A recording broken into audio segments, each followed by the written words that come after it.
Erregai sintetikoak erabiltzen dituzten errekuntzan motorrak 2025-etik aurrera ere ekoizteko akordioa oso begi honez ikusten dute alorreko eragileek. Bultzada handia izango da kutsagarriak ez diren mota horretako erregaien ekoizpenerako. Petronorrek adibidez albistea zoriontzeko modukoa dela dio Ibon Idigoras. Azken urteotan Petronorrek egindako autua berresten da Alemaniak eta Bruselak lortutako akordioa dela, eta proiektua iaz jarri zuten martxan Eusko Jaurlaritzarekin eta Saudi Arabiako enpresa batekin batera. Proiektua Bilboko portuan dago kokatuta eta bertan erregai sintetikoa ekoitziko dute hidrogeno berdarekin.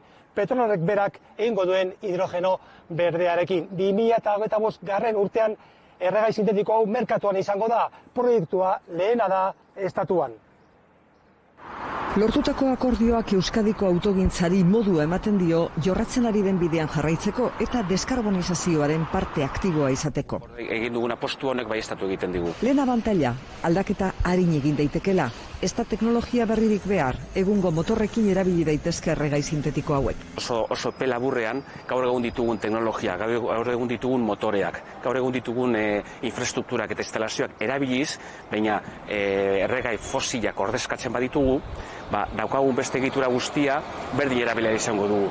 Eta ondorioz, bigarren onura, elektrifikatzea zaila den garraio arloan. Garraio astunak, abioiek eta itsasoko transporteak eta garraioak gaur egun deskarbonizatzeko soluzio argirik ez daukatenak, elektrifikazioa oso zaila da, eta gero gaur egun ere kalean urte askotan oraindik egongo dan flotak. Hor, erregai sintetikoak izango dute etorkizuna.